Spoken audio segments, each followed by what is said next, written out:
everyone, welcome to Fight Net Radio. Lee Honish, Andrew Lapche, Miguel Antonio Barragan. How you guys all doing? Glad you can join us. A little Dirks Bentley to get the mood going. A little drunk on the plane on a Thursday. That's my story. I'm getting drunk on a plane. You guys are not country fans. It's kind of a bummer, I gotta be perfectly honest. This show is about boxing. I am joined by two people who actually work real day jobs, unlike me, where I can sit here and plan a show yesterday, Sunday, and today. They were all three different shows. And to tell you, the Sunday show was probably the funniest.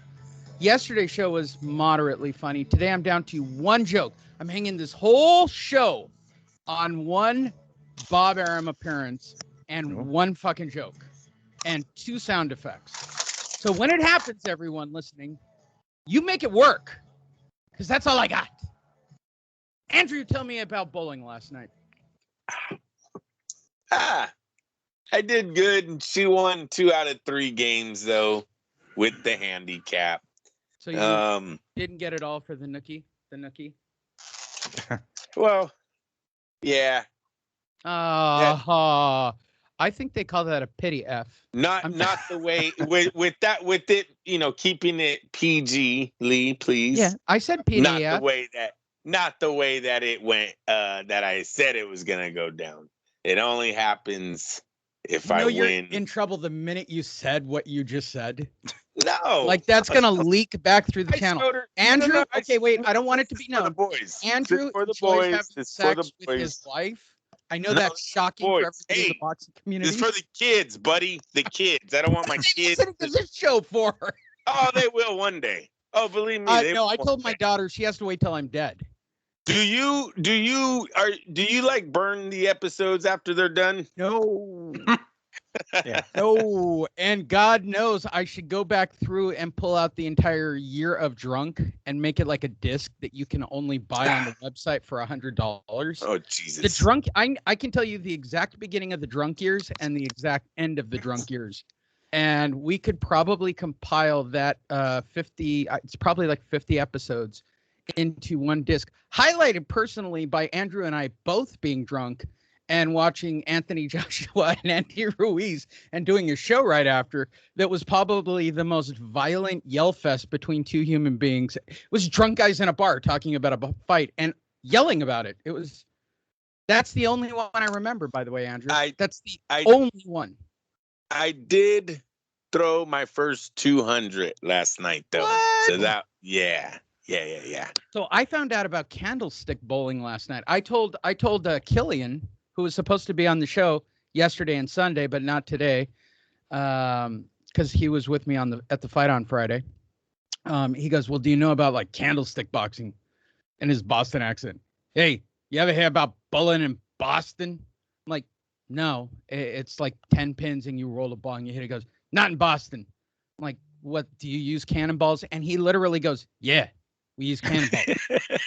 I go, you're kidding me. So he puts it on YouTube, right?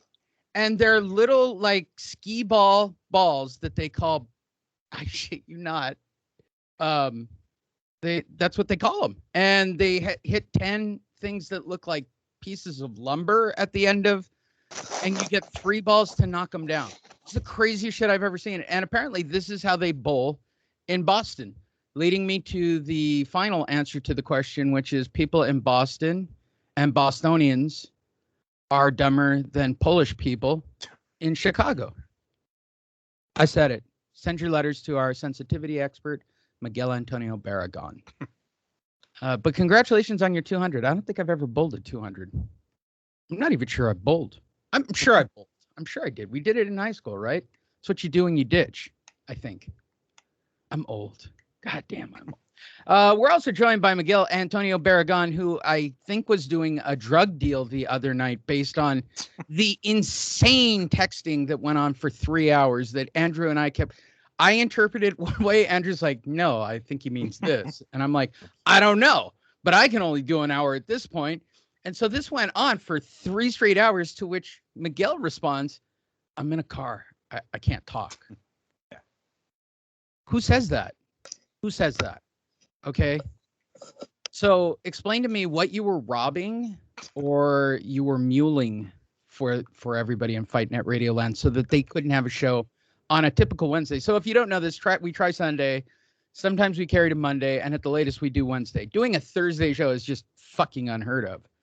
So, which I tried to talk him out of, by the way, everybody out there. I tried. Andrew was just, we're doing the show.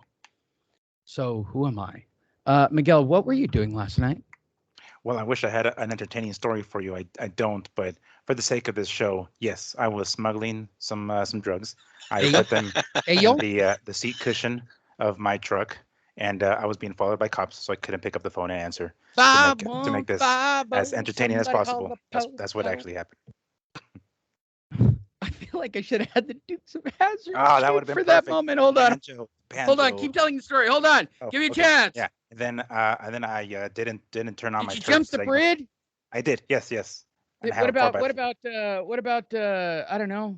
I had my friends in the bed of the truck, and they were just like, "Go, keep going, don't stop." Don't stop. And I ran through a fence in some open field, and I didn't stop until I ran out of gas.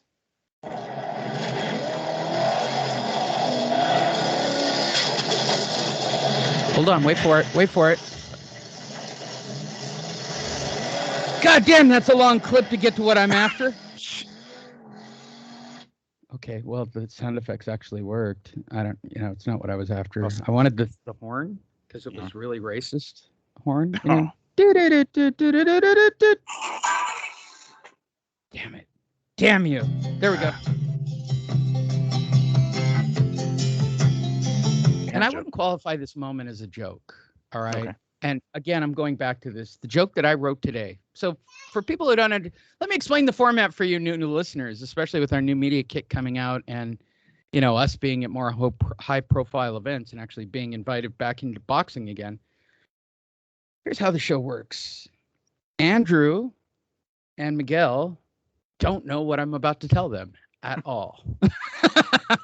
I select a bunch of stories based on my personality. I try to think of things that are funny about these stories. And I'm telling you, as you look at the top of the screen, there aren't a lot of funny stories this week. There's one that's a funny story. For that one, I have Big Bob, our resident, Big Bob, Top Rank Bob, as we refer to him, which is a horrible impersonation of Bob Aaron, but I do it with the most loving affection, considering that our Bob actually fought against the British in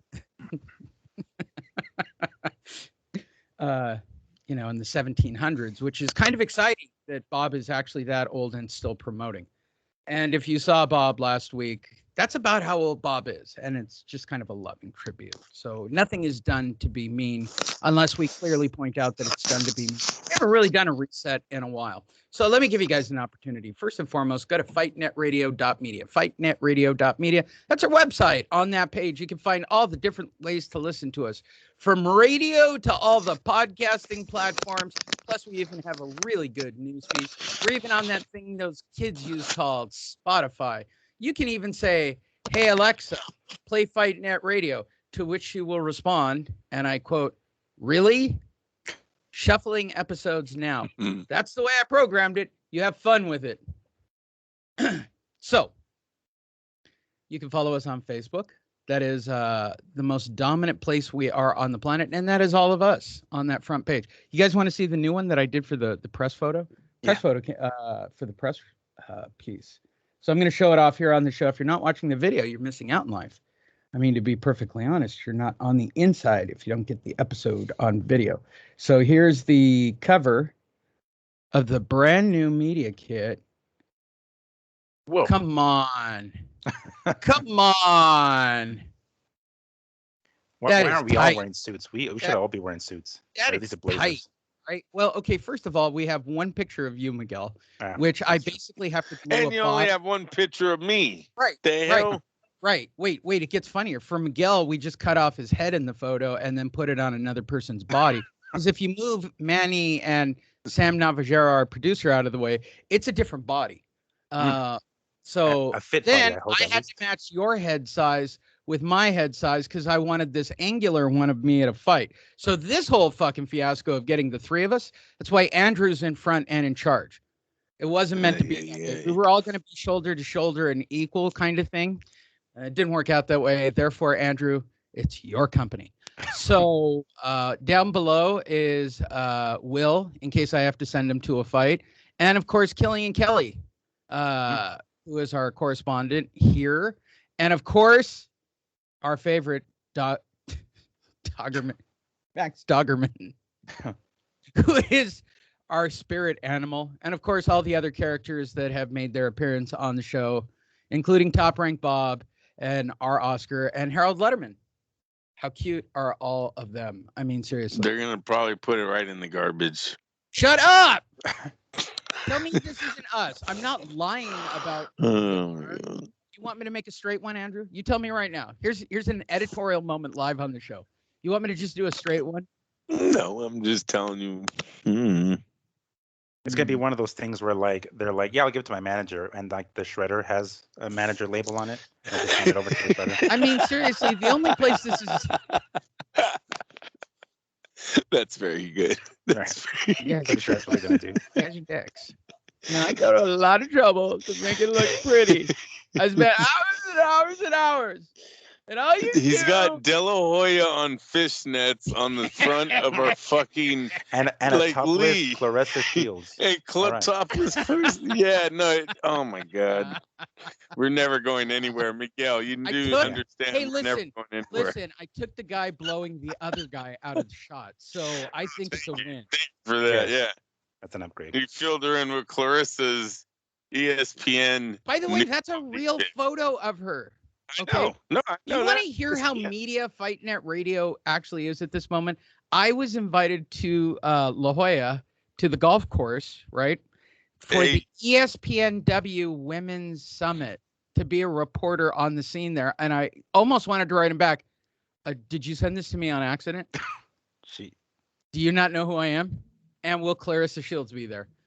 There were no boxers, so I didn't have the heart to go at all. But apparently ESPN is launching a platform that is women only. Apparently they're missing out on that demographic of female watching WNBA people that are lesbians, I guess. And yes, and that was a very sexist, horrible thing to say. Everybody calm the fuck down, all right? You know what? And I said that about ESPN, the Quattro and the Trace and the Dose and the All News Channel. And, you know. You have your phone? Do you have your phone? Yeah. What did you send us, Andrew? Andrew, yes. You forgot this one you should put next to Oscar.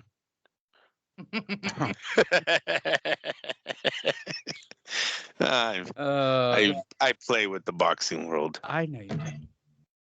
There you go. You guys are all caught up on all of us. What have I been up to? I've been writing shows all week for people not to show up to them. That's what I've been doing all week. I've just been sitting here at the desk waiting with this cool setup to do a show by myself. And it hasn't worked out. And I'm sad. Have coffee. Did you guys see Conor McGregor's dog passed away? What's his dog's name? Because Max needs a partner. Max has a friend now. Oh. You got to get me the info. I can see it. It's on Fight Net Radio. Oh, no. This is tragic. Oh, no. Was it a boxer or what the hell? Hugo. What is that? That's like the Liberty Mutual commercial, right? Max Doggerman and Hugo. I'll buy that on Fiverr. I'm going to have a theme made. Max Doggerman and Hugo. That's happening.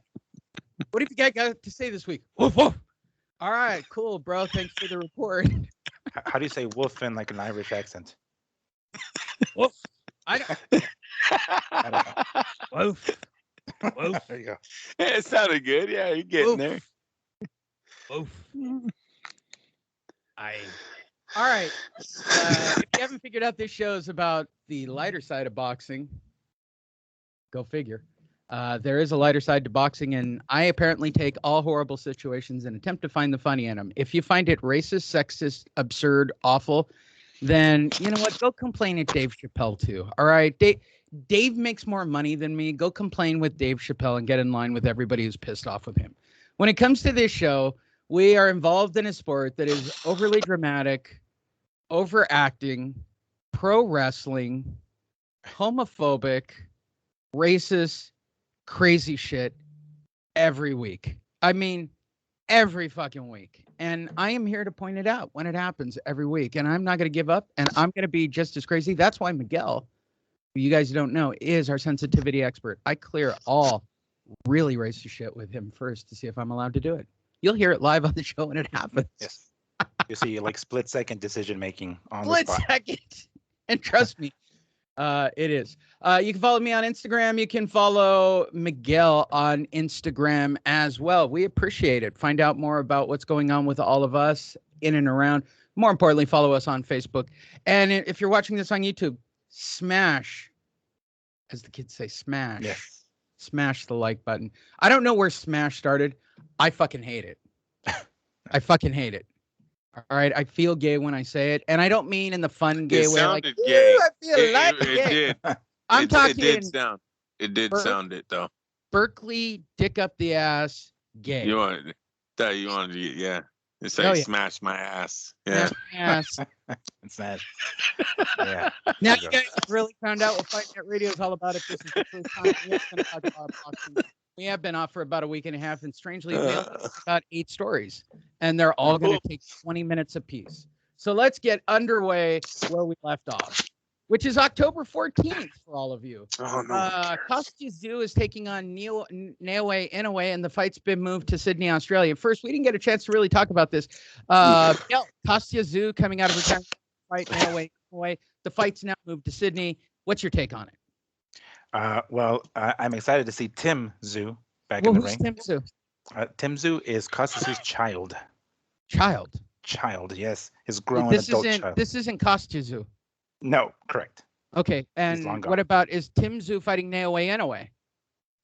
From what I understand, yes. I mean, I'm just waiting. I want him to be in the ring. I wasn't even sure when the hell he's going to fight again. I was just looking forward to seeing him back in the ring. And now we're seeing this update here that it's going to happen in Sydney. What does this thing say about COVID or something? So is this the real Naoya Inoue, or is it a dude named Inoue? It's another dude named Inoue. Whoa.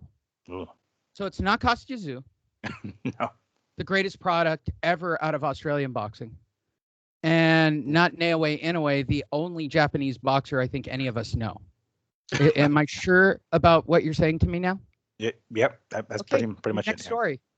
Pro Bellum signs Spree continue. Oh, if you're offended by that, you're from Australia, like say our producer Sam Navajero, to which I say Aussie, oi, oi, oi.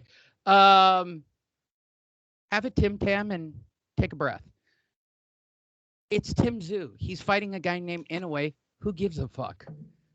Pro Bellum. I talked about this with Andrew, and he didn't seem to have a big take on it. If you don't know, Richard Schaefer, who is essentially the man who anally raped Oscar De La Hoya into a drinking binge that has now lasted, I don't know, his lifetime as a promoter, is on this very bizarre signing streak of fighting, like signing everybody in the middle, right? Like everybody who's like a journeyman at best, right? So we didn't get a chance to talk about this, and now he's included IBF bantamweight champ Paul Butler, Olympic lightweight bronze medalist, whatever that name is on the screen, some amateurs. Andrew and I were talking about him signing. Who did he fight? He's like signing journeyman. So here's my question: doesn't everybody know that Richard Schaefer's, well, an asshole? I start with you, Andrew. This Richard Schaefer thing is really interesting because he's throwing around money at an extremely high rate. Yeah, I would have. Where's the company? Lee, I know nothing about this company. We talked about him signing guys. I thought they were a bunch of B-average fighters. That's why I didn't have too much on this. Who backs them? What network are they going to be fighting under? That we would have to start there to know who Pro Bellum is. All right, let's check with our other expert. Maybe he knows more. Yeah. Hold on. That's why we have 2 of you. Let's go to the other one. Miguel, this is your moment to shine. I've got the air horn ready. Knock it out of the park. Oh man. Well, how about a bunt? Because I don't know jack shit. All I know, from what I remember, all I know is that Richard Schaefer is signed on as John Jones's fucking advisor for some reason. I don't know, that's the last time I read of Richard Schaefer. He's like, yes, former UFC light heavyweight champion John Jones's quote unquote advisor. What the hell that means, I have no idea. But that's literally the last time I've read Richard Schaefer's name on the fucking article. Okay. So I had the right. I actually had the right sound effect queued up for this moment. All around me are familiar faces, worn out. Okay. Good. I'm glad we got to do that. Well, great. Both of you, great. Thank you to my expert. It says here they signed. Oh, Andrew's doing homework on the fly. Yeah, Ricky Burns, Nanito Donaire, Donnie Neves. I know about so Donaire. They've signed a lot of guys that are almost on their way out of here, Lee. I mean, seriously, I thought Ricky Burns did retire, to be honest with you. So I don't know. Hey, Bob Aaron, I mean, Schaefer, I thought Schaefer, we got rid of him. Listen, he rips Oscar off. Then they go to the PBC. For some reason, he doesn't work at the PBC. I don't know what happened between him and Heyman there, but he gets out of there. He tries to do that boxing tournament, the Ali thing, right? Wasn't he one of the guys that got that tournament started for the Ali Super Trophy Series or something? Super Series, yeah. Wasn't that Schaefer? I could have swore he was a part of that. He does it with the cruiserweights. That goes absolutely fucking nowhere. Not even shown in America. I don't know if you guys remember that, but that didn't he didn't even get a contract over here. So yeah, he's been nowhere since he left Oscar. He's been a nobody. I don't, the thing with the MMA, I don't know what that means, but yeah, I don't think Oscar, Hoya, or Hearn are scared about him in boxing or Heyman. Hoya Hearn. Tommy Hearn. Tommy Hearn. Yes. Right? The new promoter. Funny. Wow. Okay. I'm just off to a rip-roaring bang here with stories back to back. Yeah, Let's try again. Stories are awesome. These are fucking. I told you there's one joke in the show. Wait for it. It's fucking brilliant. Deontay Wilder congratulates Fury on social media. So we had a bet about a week and a half ago on what would happen first and who would say it. And we all took different stances. And to be perfectly honest, I don't think any of us actually remembers what we actually said was going to happen. But something did happen. It was Deontay Wilder who said, "My people, wow, what a hell of a night. I would like to first and foremost thank God for allowing me to give the world another part of me that's driven with passion and determination. And if you're wondering if somebody wrote this for me, I guarantee yes. I would like to thank my team and my fans for sticking by my side and writing this statement. I would be lying if I said I wasn't disappointed in the outcome. Shucks. I now see that what God wanted me to experience is far greater than what I expected to happen." Good line. "We didn't get the win, but a wise man once said victories are within the lesson. I've learned that you're king. Sometimes you have to lose to win. Although I wanted the win, I enjoy seeing the fans win. So if you're adding that up..." Oh, I found the funny in this. I wanted to win, but the fans got the win. Therefore, I got the win. Am I wrong? Isn't that what he's leading up to here? I wanted to win. I enjoyed seeing the fans win. Therefore, it was a win-win. Yes. If the fans won, that means I won. That means I won. And to be perfectly honest, I got paid more money than I should be paid. I mean, yeah. If it was left up to the people over at Showtime, I'd be broke. Hopefully, I proved that I am a true warrior king. Sure, whatever. Hopefully, let me stress it the way it's written in the article. Hopefully, we prove that no matter what, how hard we get hit with the trials and tribulations, yeah, I said it like that, you can always pick yourself up live. I think he means live. I don't know. How's it used? Live or live? You want to go with it? How to live. I'll go with how to live. I think he used it correctly. By the way, they're spelled the same. Everybody calm down. It was actually a pretty clever joke. Read the rest of this. Shut the fuck up and fight again for what you believe in. Andrew Lavache, I turn to you. What do you think of your king now as a warrior? A wise man once said, "Throw in the damn towel too if you're getting your head knocked off."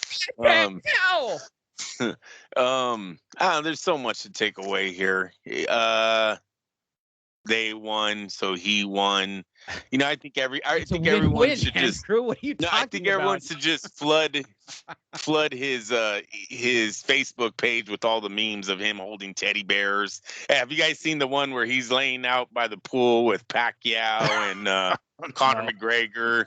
I like it. They have Conor McGregor on the fence. He's holding his head. It's fucking like the internet's so classic. But yeah, I mean, come on, Deontay from here. Look, I think he has one more fight in him. They're gonna pay him. Listen, his popularity did go up. Whoever watched the fight, for some reason, we like guys that can take ass whoopings. They immediately turn into a Rocky character. People want to see it. They don't want to see him get destroyed. You gotta put up a fight still. So Deontay has one more fight in him. I don't think if he gets manhandled again, especially if he's in full Deontay character by the time the bell rings, then this whole thing will probably be over. But because he took such a big ass whooping, it does look like more people want to see him fight now. Miguel Antonio Barragan, the voice of reason. Here on the Cool Storm, 105.5, the Cool Storm. Spinning the hits of the 80s.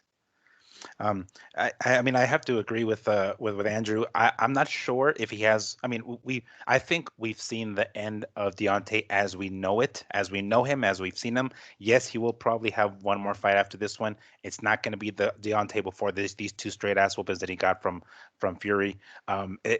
If Breland didn't throw in the towel in that second fight, we would not have had a third fight. But he did him, and he basically gave him the luxury of having a third fight with Fury. So, I'm not really sure what exactly Wilder's trying to say here, because it sounds like his brains are so pretty damn scrambled. Like, it's to the point where like he's telling his publicist, "This is what I'm trying to say," with his what is it? I'm trying to think of like the thugnomics that he talks. But I want to say that they like actually tried to clean up his speech or whatever he was trying to say, because clearly, he had some assistance with writing this. Jacked up. Yeah, right. The ebonics that he's using here. So I'm glad that they cleaned it up so we can understand what the fuck it is he's trying to say. But even still, it just sounds like he's trying to say a lot of things without actually saying it. So I'm expecting there's going to be one more, fight out of Wilder. It's not going to be the same Wilder before the two fights with Fury. It's going to be a far, far lesser version of him. But I mean, to touch on Andrew's point, I think it's when somebody gets their ass whooped like that so much, like they get so much credit because they really do put it out there on the line for our entertainment, So when I see guys that take risks like that, that's one of the reasons we love Chavez and Gaddy. It's just like when we see these guys take an ass whooping, and whether they can come back or not is another story. More often than not, they don't. But if they can, that makes that roller coaster of emotions during the fight so much better. But unfortunately, it didn't happen for Wilder. He stayed on the canvas. Hold on. I'm having a revelation. Are you saying? I got to check with Andrew because he's got the history. Are you saying that the only reason people watched me fight was to see me get my ass kicked, Andrew? Oh, yeah. To see you come back from the ass whooping. There you go. I didn't come back from the ass whooping. Okay. But that is why they tuned in. Wow. This show is revelatory. I swear to God. Good word. Write it down. Look it up. I got it right. Never at Gonzalez. I went to the fight on Friday night. I took Killian with me. Whoa. Where's that commercial coming from on the shitty Fight News website, who now has loud broadcasting commercials? That's very irritating in an odd way. And I actually got to interview the co-main the couple days before, and I've got all kinds of updates. I'm going to actually be a real reporter here from the fight. Oh, by the way, I wrote down the first of the possible names for this show based on the last story, if you guys are keeping track with that shit. So the first thing that we saw was the Des Moines, Iowa monstrosity, who I interviewed after the fight. His name is Antonio Mirles. Mirles?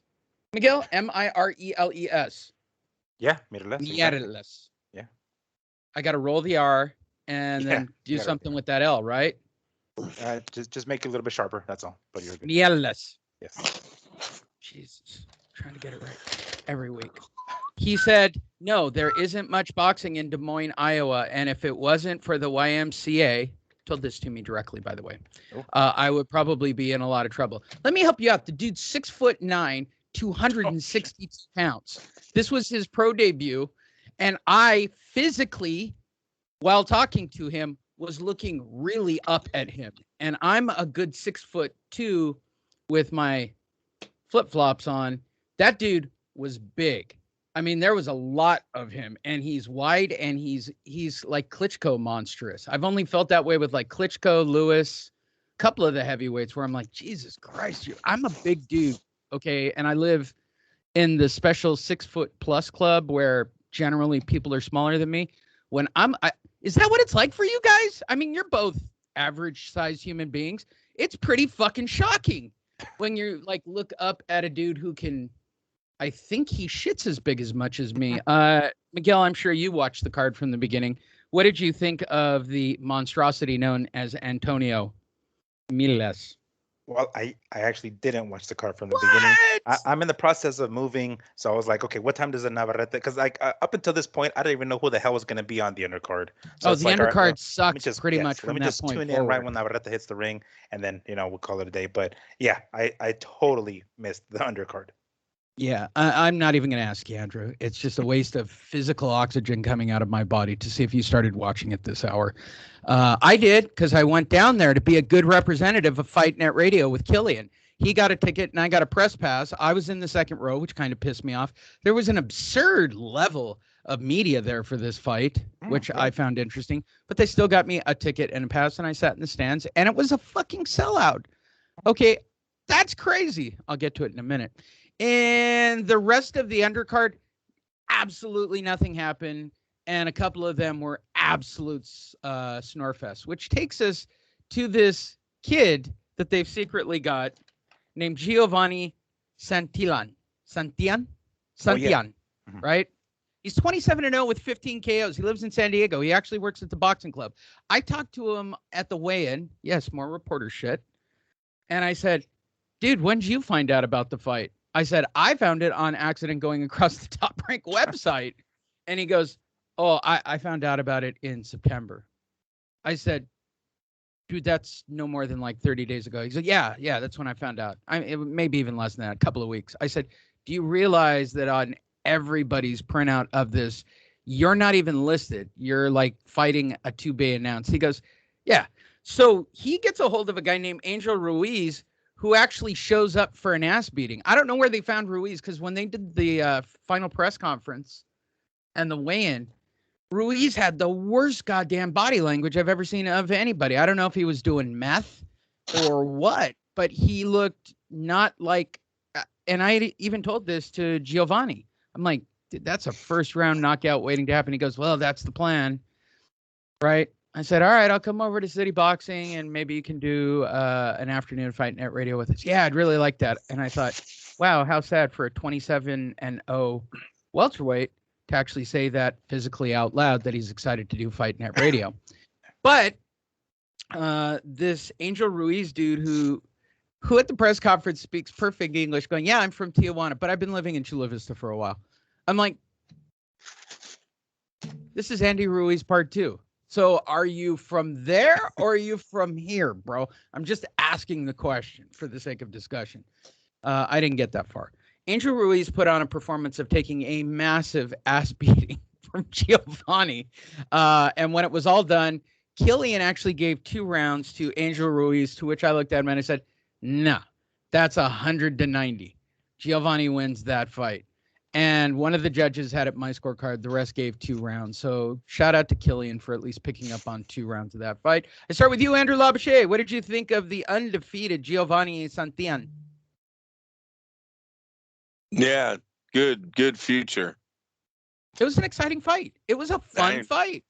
You know what? Didn't watch it. I only watched the Navarrete fight. And hey, you know what, Lee? He was fighting Joet Gonzalez. Not really an exciting main event either. You know, the Top Rank needs to do a better job. They need to do a better job with Navarrete all together. But we'll get into that. But no, I think I know who you're talking about. But I didn't pay enough All right, attention to it. let's To try say Miguel. so. That's his job too. Miguel, this is your moment to shine. What did you think of this co-main event? Well, I did actually watch this one. I tuned in right in time to watch this one. I mean, it was lopsided. It was one-sided. But it was really fun, good. right? I'm not It losing was my fun, mind. dude. Because like Ruiz did not go down. Like that dude was not Dude, gonna he stop. took Like an he just ass kept coming. beating. Holy shit. The ass Here whooping we of all go ass again. whoopings. Yeah, here we go back to this. The dude let everything out in the ring and basically got his ass handed to him. And I don't know about Santillan. Like he seems to have, I don't know, like pillow hands, man. Like he just could not stop this dude. Like he kept throwing everything he had at him, and he was not able to keep Ruiz at bay. There were a couple of Are you times where I saying was he's the Sergio Mora of the welterweight division? the Paulie Malignaggi of the The welterweight. Paulie Malignaggi of It just didn't seem like he was able to stop him. It never looked like he was able to hurt him or keep him at bay with any sort of shots. Like he wasn't able to get Ruiz's respect. Like Ruiz just kept coming and thought this guy's not going to take me out. He took an ass whooping in the process, and whatever 10 rounds that it was, it was a one-sided ass whooping. It really was. But man, dude, either Ruiz can just take a serious ass whooping, or Santillan just doesn't have the pop at welterweight. I mean, it was. We were looking at him, we're like, why the fuck is his face still intact? Like by this point, Ruiz should be like bloodied, like from all the shots that he was taking, and he took everything and kept coming forward. So I mean, it was fun to see Santillan in the ring. I want to say I've seen him fight one time before, so it was cool to see him again there. But I mean, it was if you want to use the term that everyone else always uses, it was a workmanlike performance. Yeah, Pretty much that's I really what guess. it was. Yeah. I think the sad part to it was to find out that he still has a day job. What? No, really? I'm like, what? Yeah, know what I it is? work What over is at the boxing club in San Diego. I'm like, the boxing club with jiu-jitsu and boxing club, like down the street from where we are. Yeah, I gotta go to work tonight. I'm like, what? Oh, The final press conference. What are you talking about? It's like, yeah, gotta work. Like, yikes. dude, you're undefeated. And I almost wanted to do a double take and go, you're fucking undefeated. What? Yeah. What are you doing life wrong with? All right. Well, that's that fight. Let's try the main event and see how Andrew feels about that one. We're 0 for 3 on stories about this fight besides me. Which takes us to our main event of the evening. Another lopsided fight that apparently which is how I think it should be said. It's Joet, which makes less sense ever in pronunciation of names. This is right up there with Andrade and Andrade. I mean, this is right there in my mind with, you're just not saying the name right. The main event of the evening, Navarrete dominates Joet Gonzalez. And I liked the fight.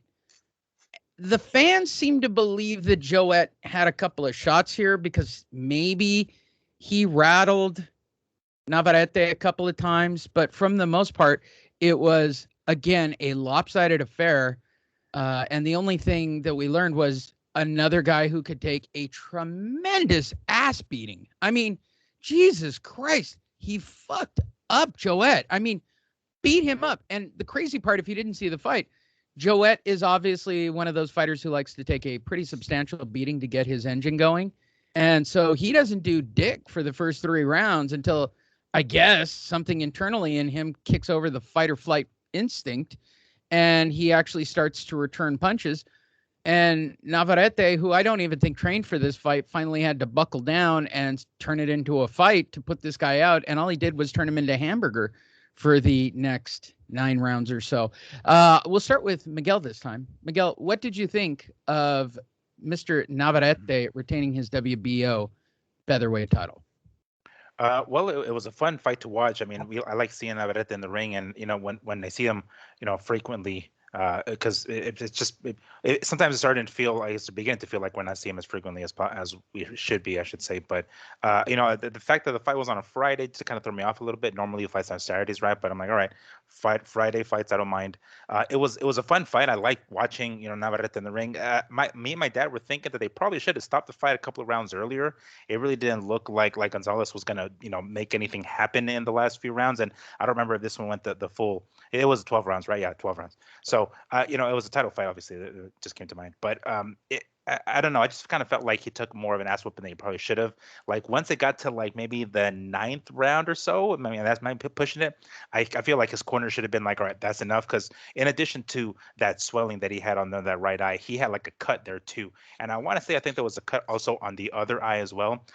The only thing that really Navarrete had was that slight swelling underneath that left eye there. And I think one time in particular he was sort of stunned and he did a little like chicken dance for a quick second. But really, other than that, it just didn't look like Gonzalez had any answer for Navarrete, and the fight probably should have been stopped several rounds before the last bell.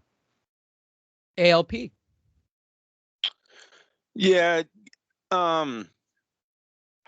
he starts off slow. He's got limited power. Navarrete is kind of the same fighter. Just keeps coming forward, throws 1,000 punches. I'm starting to get a little bit. Top Rank needs to do a better job of with his career. Terrence Crawford finally got his break, but there are guys. Telefimo Lopez out a year.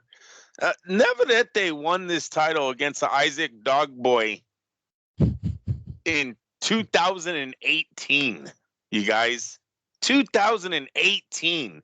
He beats him by decision and then knocks him out in a very impressive style in the rematch. Knocks his ass out. And where has he been since 2019? But these the WBO title defenses, nobody gives a fuck about. Navarrete is a hell of a fighter. Yeah, he's exciting as hell, but you know what? He takes a hell of a lot of punishment too. I don't know if he's good enough to face the Leo Santa Cruz, who's in his division right now, or even if he was to move up and fight Oscar Valdez and Miguel Burchell and those guys that are heavier. I don't know if he's that good anymore because I watch him with these guys that I know he's going to beat. This is why this shit's boring to me. I never gave Joet Gonzalez a shot to win this fight. And when you start the fight off, you know right away he's going to lose. I don't care about the 1 or 2 punches that he landed, and he did hurt Navarrete. I did see Navarrete wiggle, and that kind of made me shrug my shoulders on him like, I don't know about this kid anymore. He needs to tell – these guys need to start – is Bob Arum getting a little too old, guys? Like, what's going on with their fighters? Mm-hmm.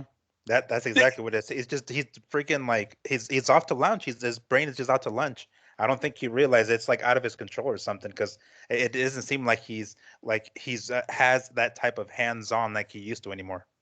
Yeah, and his fighters you said he doesn't fight enough. He's fought a lot. He's just not fighting anybody. It's almost like they're milking it. He has 3 fights a year, but who's he fighting?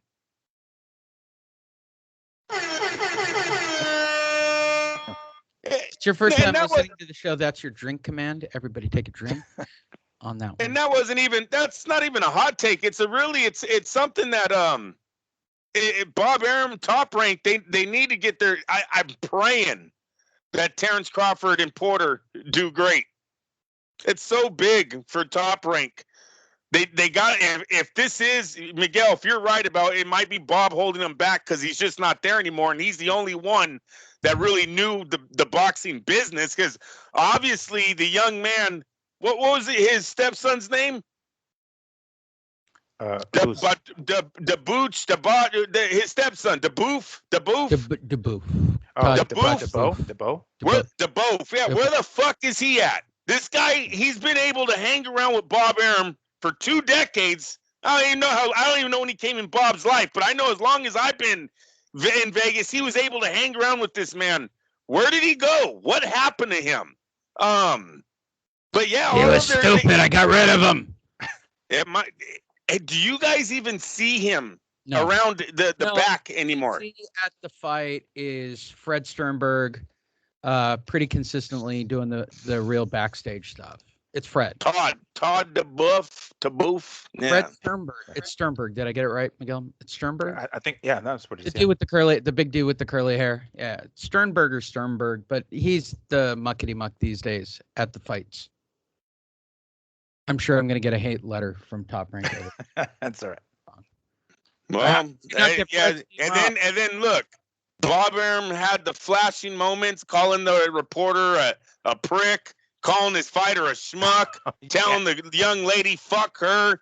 Like, come on, man. It might be time to put the old man in the fucking home. Yes, yeah. He is losing it big time. I mean, like, and you know, to his, I understand some of his stances sometimes, because Mike Coppinger did kind of, like, you know, respond or answer or whatever it is that he said in a very condescending manner. And I get it, you know, he didn't really need to go that route, but it's like, dude, don't quit acting like a fucking little kid. I'm talking about, you know, Aram here. He just lets his shit go. You know, he storms off on people like he just can't keep his damn anger and control or some shit. Like, I just think he's out to lunch. Like, I'm not sure if that dude is really, like, grounded anymore. He's gone. I think he's gone.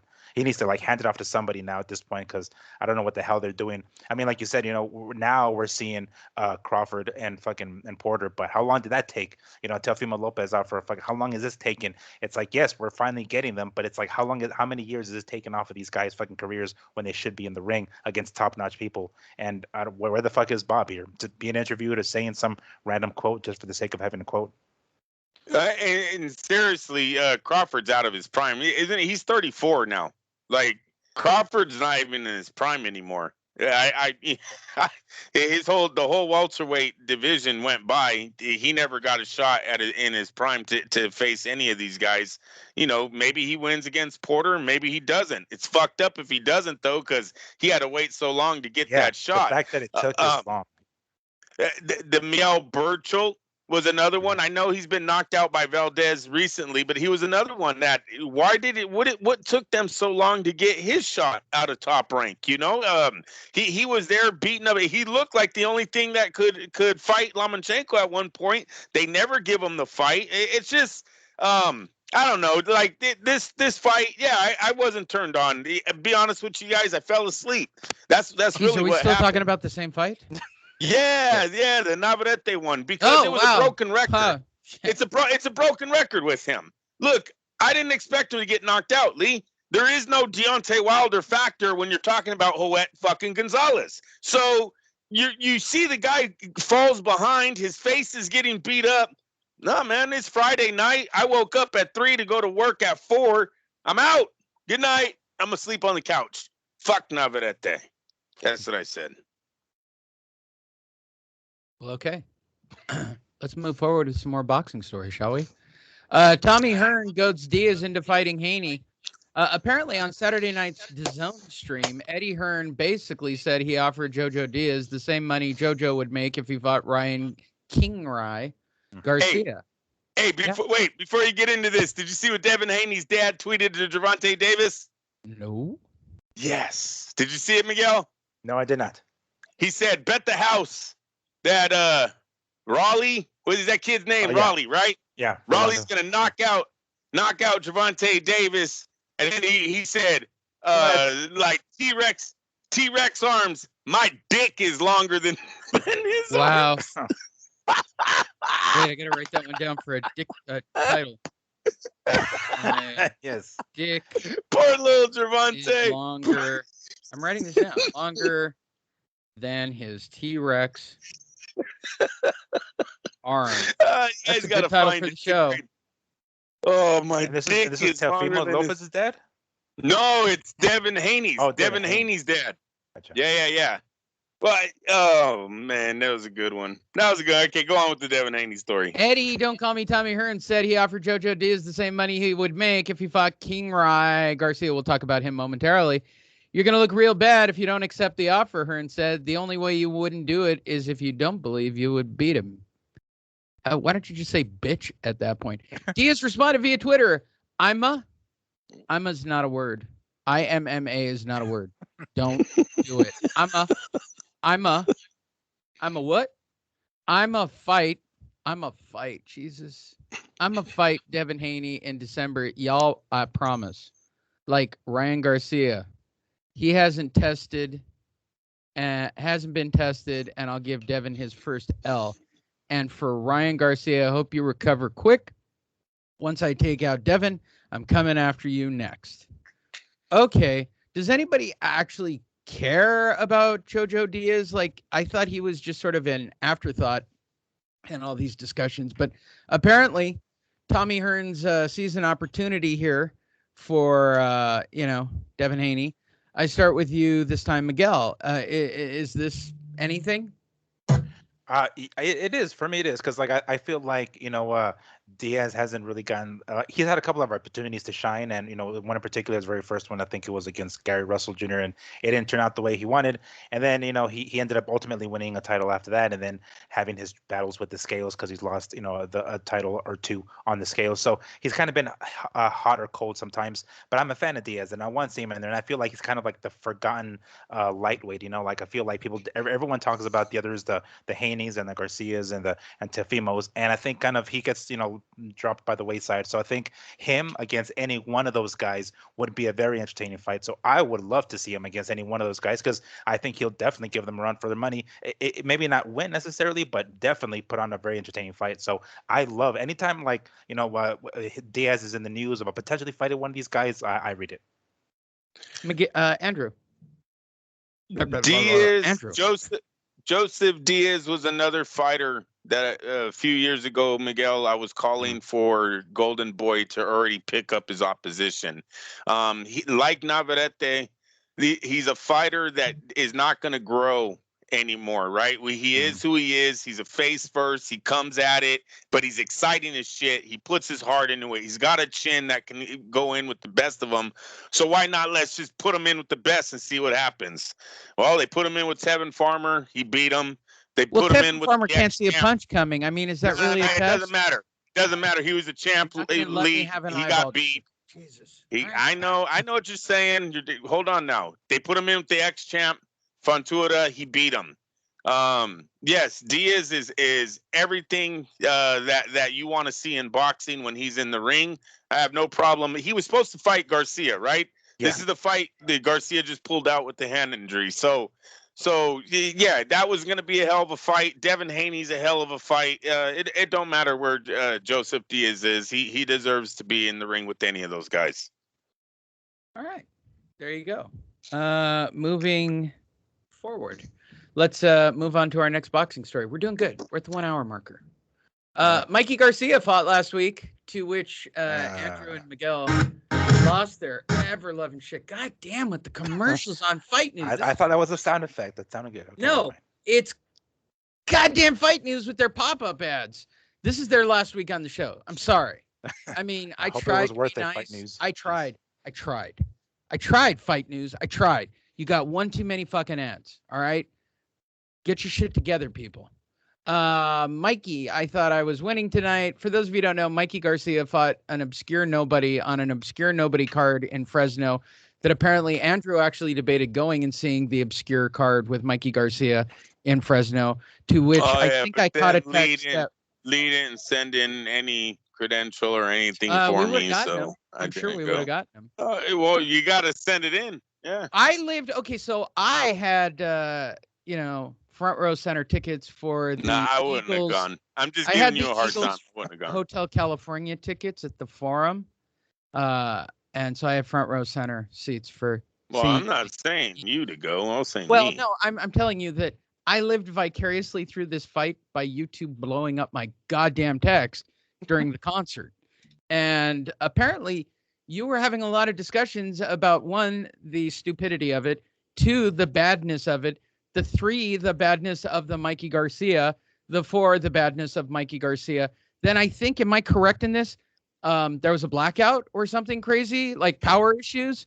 And then ultimately this dude winning the fight. So Sandor Martin beats Mikey Garcia, which I can't even believe is a real sentence. But I mean, it's good to get rid of Mikey Garcia. This is pretty much the kiss of death. I'll start with you this time, Andrew.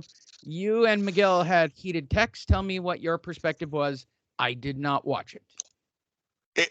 It's not the kiss of death, and that's what I think Mikey was looking for. But I'll say I didn't like the fight. I didn't think the young man from Spain won the fight either.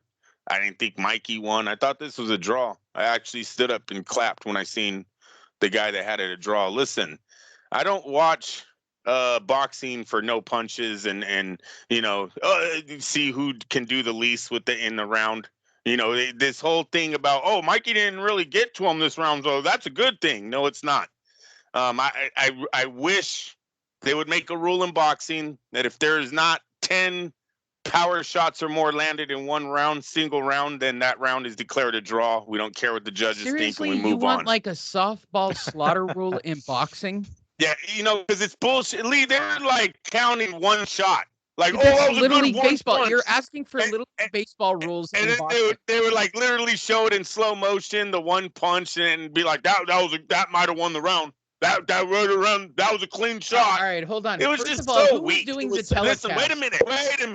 All right. It was so fucking weak. It was so weak that I think Mikey threw the fight. I think Mikey Garcia threw the fight because he knows he can get, one, the rematch with this guy for another $500,000 or any other warm-up fight that the PBC is going to throw at him. I think he's done fighting the head, his Spence. That was his one fight he gave to the boxing world, man. That pay-per-view fight, that was his one thing. He don't want that. He never did. That's why he left Top Rank. That's how bad of a performance this was from Mikey Garcia, that I actually think he threw the fucking fight just so he doesn't have to fight anybody hard anymore. Hey, did you see how nonchalant he was about the fucking loss? It's nothing, Losses come all the time. I ain't worried about it, blah, blah, blah. Yeah, you ain't worried about it. You're still going to make $500,000 on your fucking next fight.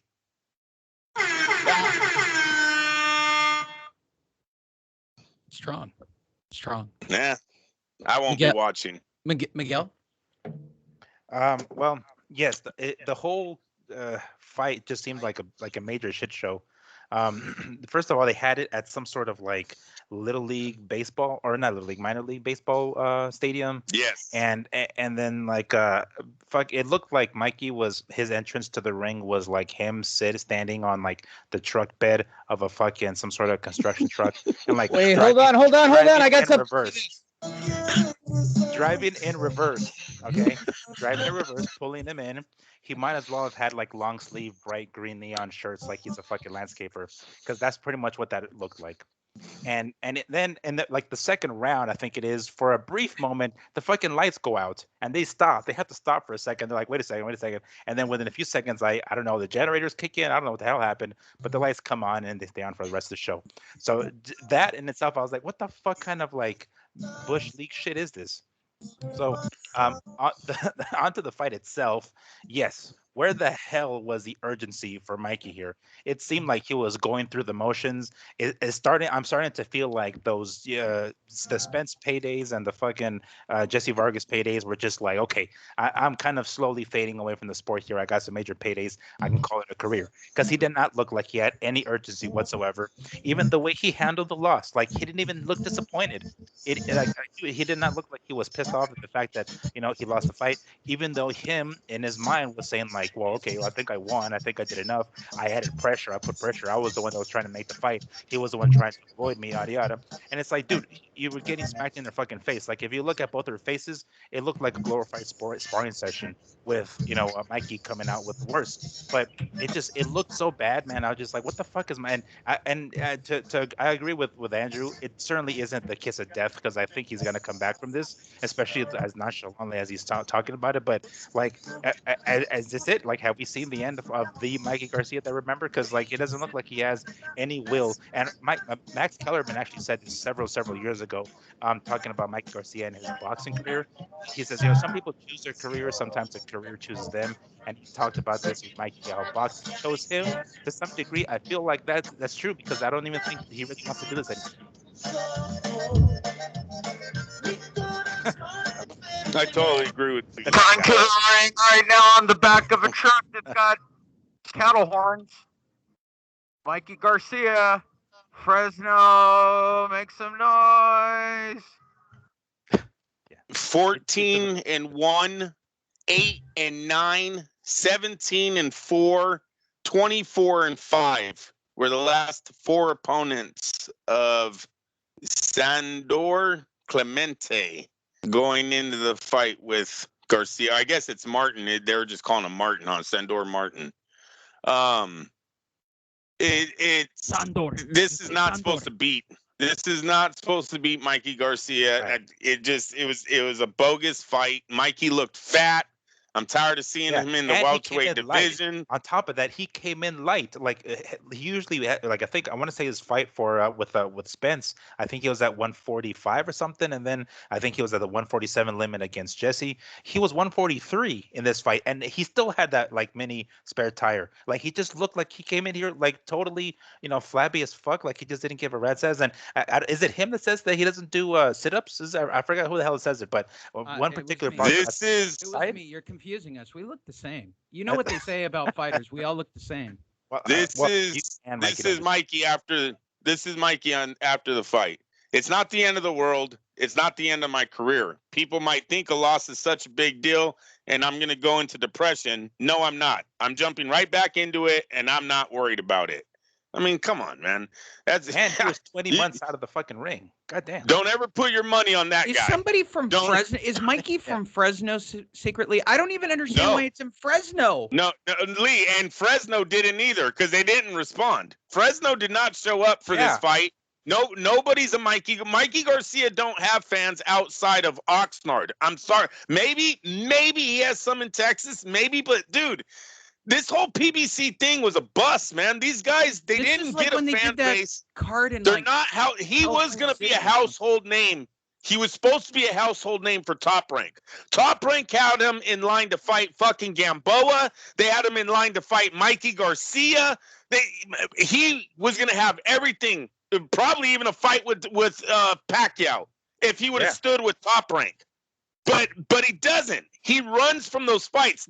Top Rank told everyone, this guy, he doesn't want to fight the fucking main headliners. He just doesn't. And they let him go. He goes to the PBC. He gives them their one Spence fight. And you know what? Jesse Vargas, I'm sorry, to the Garcia family, they've been involved in boxing a long time. I love Jesse to death. He's a good guy.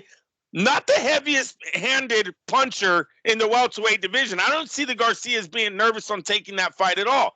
All of this since leaving Top Rank has been built around getting him checks, getting them paid, and not taking a risk. Yeah. And I'm sorry, if you would have won, that's the PBC way.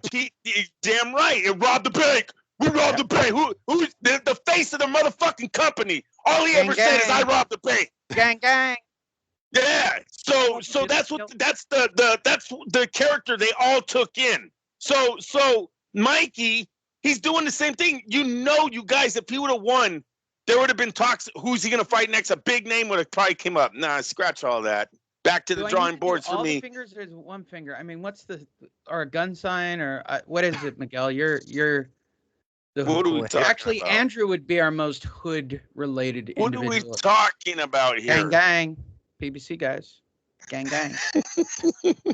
Gang, gang. Is that racist? Miguel, is that racist? I don't know. I feel it. It feels a little racy. Borderline, but I'm no. I'll let it play. Because the Niner fan base has made that the gayest thing yet. Bang bang Niner gang. It's the gayest term ever in all of football. Do it the gay way because I can do it that way. I'm sorry, Guillermo. You'll never hear it anyway, but I'll do it. All right, you ready? Bang bang, Niner way. Niner gang. No, Niner gang. Niner gang. Fucking gayest one of them all. Did I do it gay enough? And was that Miguel and again? Was that? Again, it was borderline, but it's still no. Yeah, I'm gonna let it play. Yeah. I'm gonna leave that one in play. Yeah. And with that, they go up 6 runs. This is Joe Buck. I'm jumping on a plane to go watch a shitty football game tomorrow night as Boston gets their ass kicked. All right. This is the moment in the show you've all been waiting for. I'm setting it up right now as we speak to make sure that some goddamn commercial doesn't pop up like that. Yeah, this is the joke I wrote. Uh-oh. Hey, go with it, Andrew. This is the moment in that show that happens in every show. By the way, that's a funny joke. But this is the joke I wrote. All right. So, ready? I have been instructed by Top Rank Bob to read the following. It is on Top Rank letterhead. All right. Mr. Bob Arum is a great man. You want me to read this exactly the way you wrote? Read it! Okay, Bob. Bob Arum is a great man with a large and powerful penis. He has been alive since the 1700s. He has fought back the redcoats, including Tommy Hearns. He has now moved into a world of boxing that is brilliant forever. Are you sure you... Read it! All right, Bob, calm the fuck down. Bob Arum would now like to introduce on Fight Net... You called it Fight Night on here, Bob. Read it! Fight Night Radio with its host. These aren't their actual names, Bob. Read it! I'm not going to read it. I think it's offensive, and I'm not going to do it this time. Read it! Big Poppy, formerly of Boston, and that other guy who lives somewhere up there. What you wrote? One guy's name is Miguel. The other guy's name is Andrew. Who cares? Shut up, you prick. I now introduce Bob to introduce his latest acquisition, everybody. Hello, everybody. My name's Bob Arum. Abdullah Mason is one of the most electrifying young fighters I've ever signed. I'm sure you're all a little shocked at his age. I'll give you a moment to hear from him right now. Shut up! Goddamn brat. We watched him in a crib. He's amazing. I have no doubt he'll live up to the billing.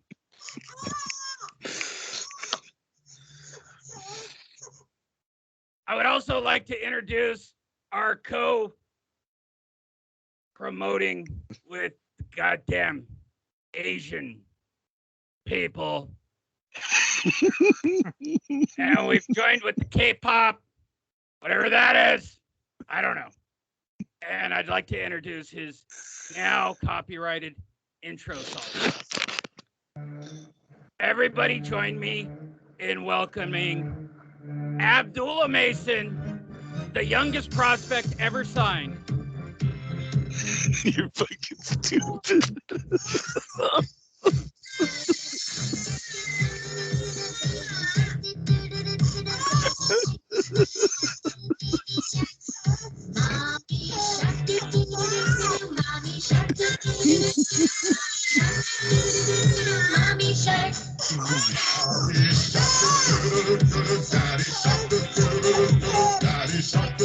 Admittedly, this joke went on for a very long time. First of all, let's assess the joke. Number one, did the joke live up to the hype Andrew Labuschagne? Yes, it did. You didn't even have to build that one up. Very good, Lee. Yeah. Very good. Miguel, air horn? I have a question. Yes, air horn. Okay, hold on. That's worthy of an air horn. Yeah. If you guys are wondering, I actually have the real story on the screen, which kind of is the punchline to the joke. Bob signed a goddamn 17-year-old, and he's gonna make a fight in 2 weeks. I literally, Lee, I was like, oh, it's the Jaws. It's the Jaws song. Then it fucking Baby Shark. Bob Arum did sign Abdullah Mason. Oh my God. He is 17 years old. He's gonna debut the kid at age 17 on November 5th on the Michaela Mayer card the night before the Canelo Alvarez fight and get a whole lot of goddamn highs on a child, right? My daughter's 17, okay? Yeah. I can't picture her fighting. Pros. Yeah, pros. I can't. Pros. What I want to know is how many years. The idea, he might as well just start signing babies in the crib. I thought that baby had great right hand as a baby. Did you see the way he grabbed his mom's tit? It was fucking awesome. Sign him to a contract. That's my question, Lee, is the contract. How many years does he get this kid for $10 a fight? Well, he was my houseboy for a while, and that's where I discovered him. So, you know, my child trafficking and drinking of baby's blood is working out with me. Hopefully those QAnon people won't catch up with me. Does it say it in the contract?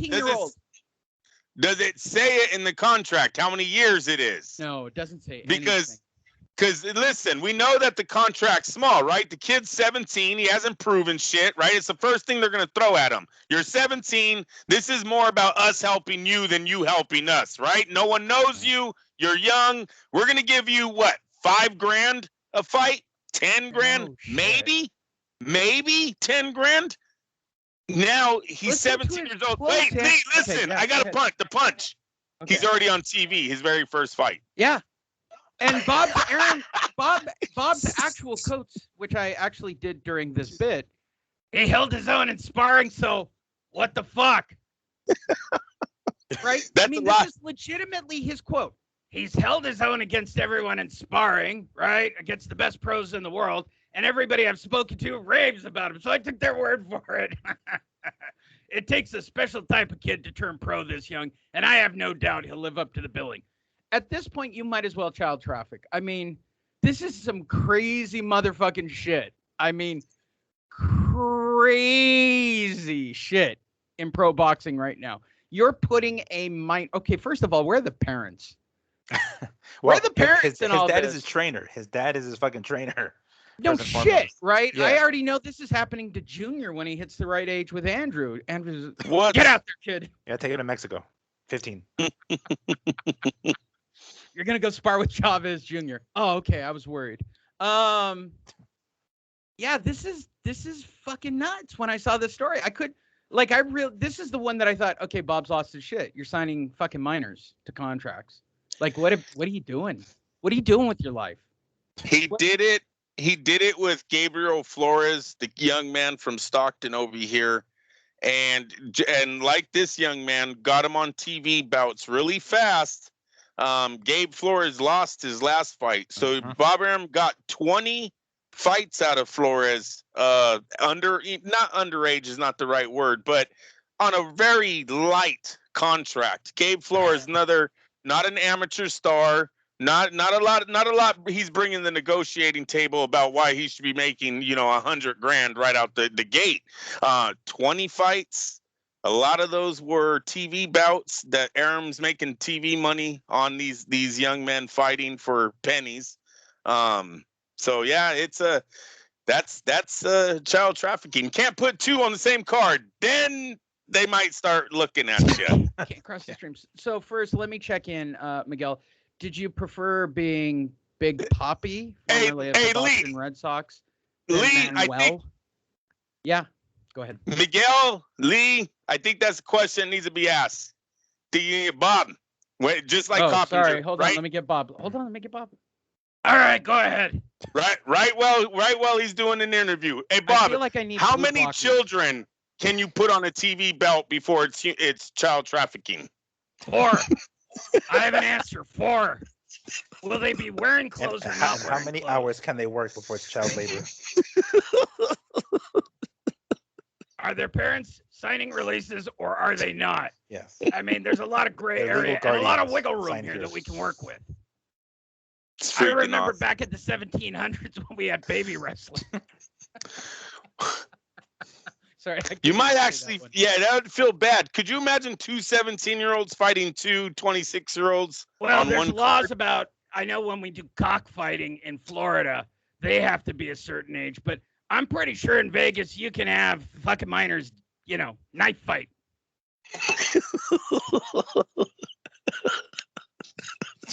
I'm having someone look into it right now. Yeah, same people who did that deal with ESPN and whatever the fuck we're on application thing, internet. With the cancer culture that we're in, I don't think Bob Arum's going to be able to show 17-year-olds fighting on pro bouts. I don't know why they're not 17-year-old females and go all the way with it, right? And you know what, Bob? While you're in it, throw in a little bit of child porn in the middle of the ring. I mean, just, go for the... Have 17-year-old ring card girls. Yeah, right. Can you imagine if this kid's eye gets ripped right open, like Tyson Fury, it's his style or size? He's gonna have some people frown upon him. Listen, he's young. He'll bounce back. Don't sleep on the 17-year-old. Kids are resilient. Resilient. Put a little magic dirt on it. He'll be fine. Stitch, get over there and stitch, you bastard. That's actually good inside boxing joke for a couple of people. Poor guy. All right. First of all, Miguel. Did you prefer being called Big Papi, formerly of the Boston Red Sox, as compared to Manuel by Big Bob? I wrote that one new today too. I was very proud of that joke, actually. And secondly, what the fuck is Bob Aaron thinking? Well, firstly, yes, that definitely is an upgrade from Oh, Manuel. you didn't I do rate the prefer. joke either. I do want a rating on my joke. That was a strong joke that I wrote. No, that was a good one. That deserved the horn. All right. I say that deserved the horn. All right, just checking. All right, go ahead. Floor is yours. I just I don't know. I mean, like I get what he's trying to do. Obviously, right? Get them while they're young, mold them however the fuck he wants to mold them. Get them while they're young. You know, and the caramel. dude is touted as a big, hot shit in the amateurs, and I mean, I understand what he's trying to do. This isn't something that's necessarily new, and signing young prospects or young talent to your promotion and then start building them up, putting them on TV damn near immediately.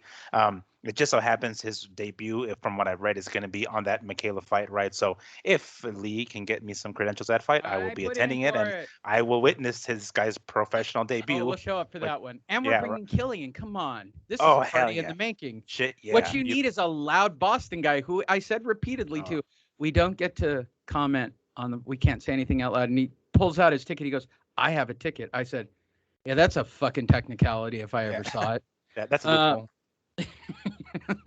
Funny though. Yeah. He literally did it just like that. He's like, but I have a ticket, not a press credential. And I went, touche. Yeah. Well played, sir. Point taken. How about the yelling? Yeah. He yelled all through that fight. Oh my God. You can actually, I'm sure that if you went back, I can point out him yelling during the last two fights.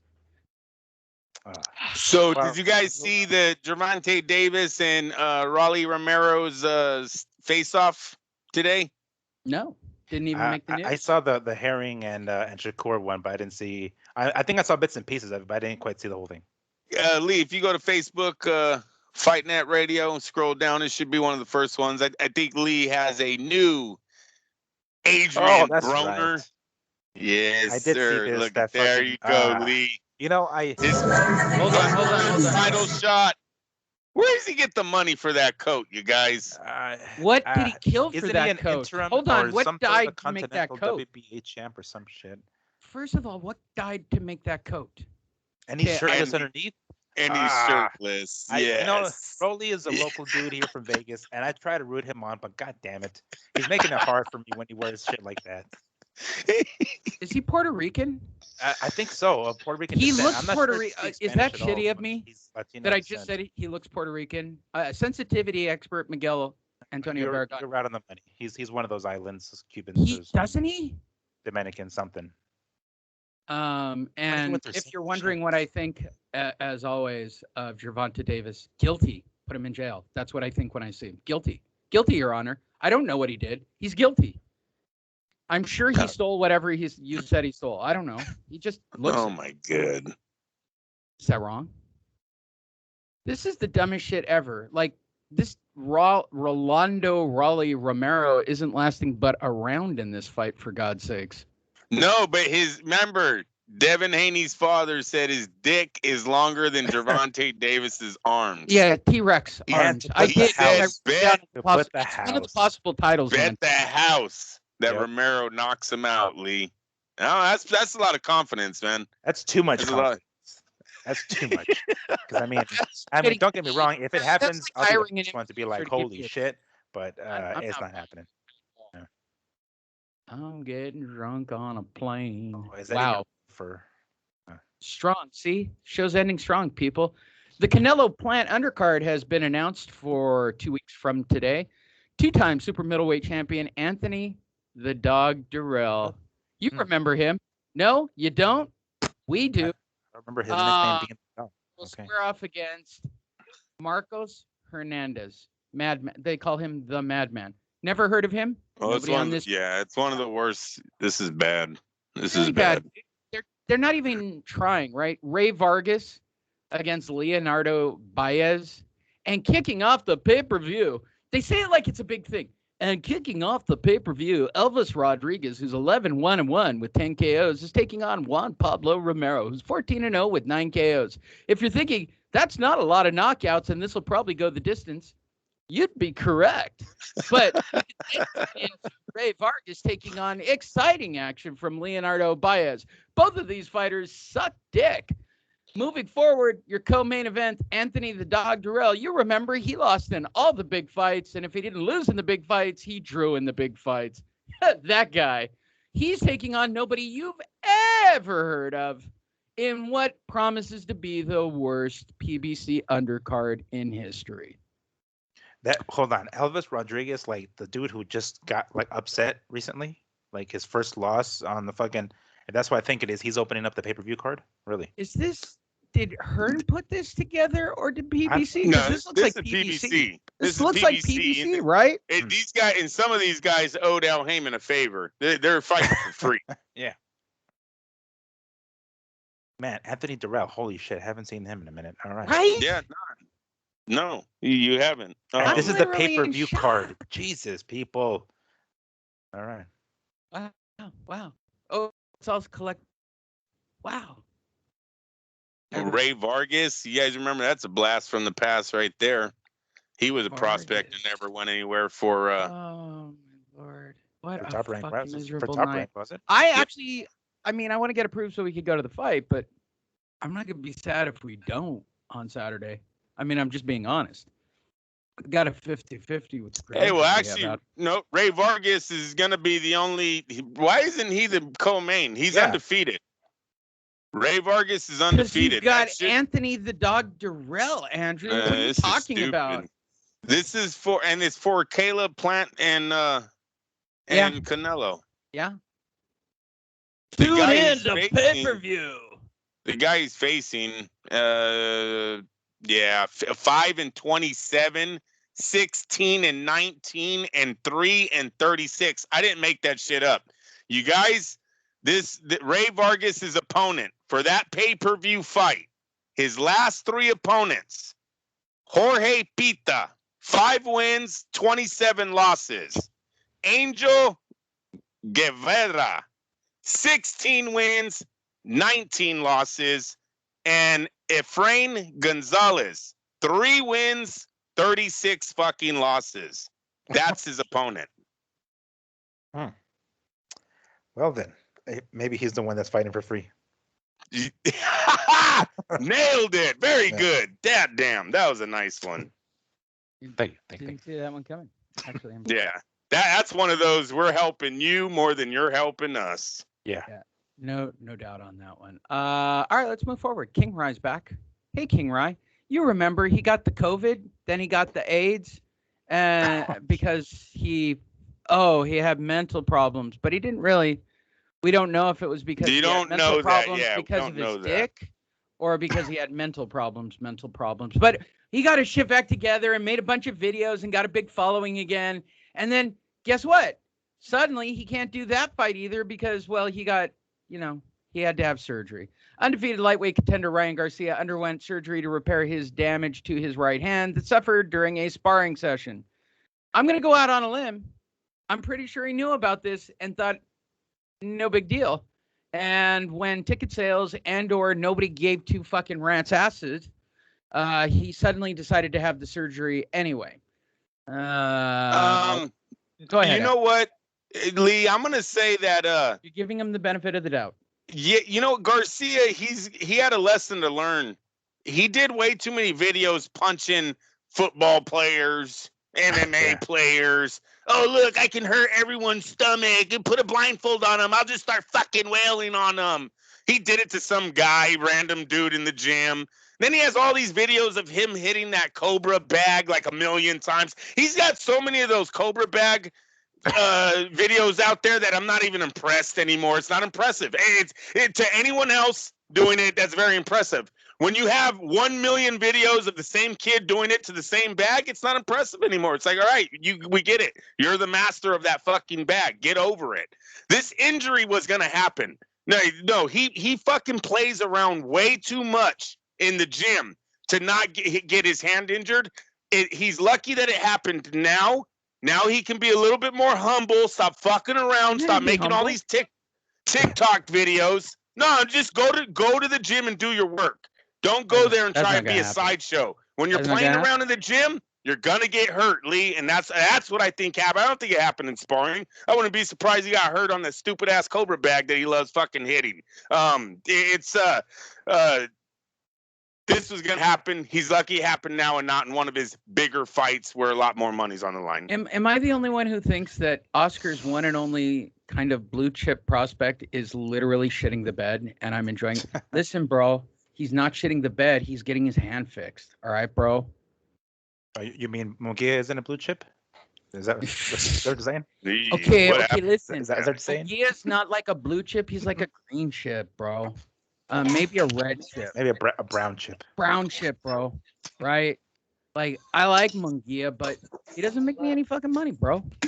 I'm just saying. Mario! I'm just saying, bro. I don't really like my Oscar impersonation, even though I know that Sam Navajero touts it. It makes me feel awkward, Miguel. I feel uncomfortable doing it. Why does it make you feel awkwardly? I don't know. It shouldn't. You would think that the Deontay Wilder voice should make me feel more awkward than it does. But I love doing Deontay because that crazy, I don't think it's racial. It's just that crazy. Listen, my people, your king is here. I love that. That's not even a racial thing. That's just crazy Deontay trying to be Batman. I think he's doing Batman. Oh my God, we tapped into it. Oh. No, that's why he's right. We already know. Where are they? I'm not like you, scum. It's funny. It's very funny. Usyk came as the Joker, and Tyson Fury came as Batman when he fought Klitschko. So it's pretty cool that both of them get to see each other, possibly in the final fight on that side. God damn it with the commercials on Fight News. I'm trying so hard to give them a little bit of run this week. Don King's back in boxing. You remember him? He has hair. The world's great. Can you tell who wrote this? The world's greatest boxing promoter, Don King. Don King wrote. If you guys don't find that as funny as I did when I pulled the story, the only thing I said when I was pulling stories to myself was, I'm in at line number 1. I don't even care what the rest of what they write is. The press release of, okay, first of all, Fight News, you didn't edit this shit at all. You just copy, cut, and pasted a press release about him signing 2 nobodies to a nothing fight. And you put it like it was a gospel fact. So I'm going to read it like it's a gospel fact for everybody on the show. The world's greatest boxing promoter, Don King, has put together his latest championship fight, pitting the WBC Cruiserweight champion, Junior Makabu, and the #1 challenger for the WBC silver champion, Tabiso Chunu. King, who represents Makabu. Does that sound anything like out of a Marvel movie to anybody besides me?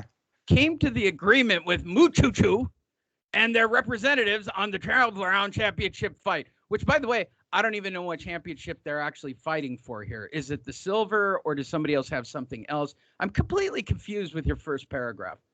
This is going to be an action-packed championship fight, said Don King. Sure he did. They're both warriors, and this battle could result in one of the best championship fights of the year. Hoped Don King. That's what I would put if I was writing the story based on the press release. I would put, hoped Don King.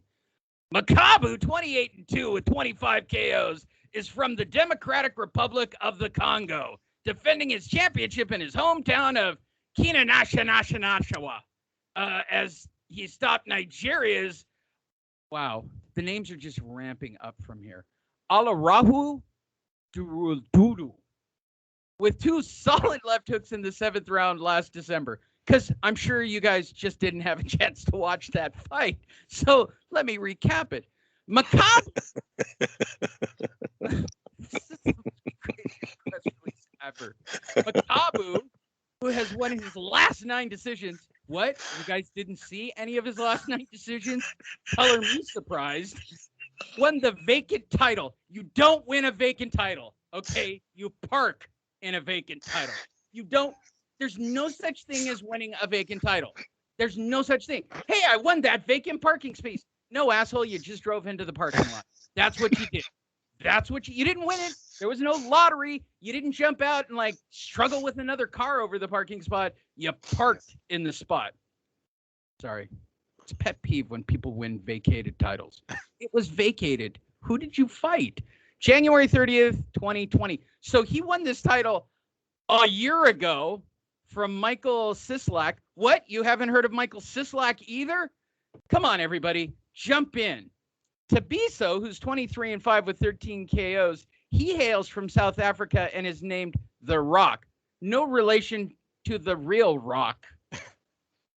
Became the WBC silver titleist. Way to go, Suleiman. That is really scraping the bottom for fucking sanctioning fees. With the unanimous decision over Denis Lebedev.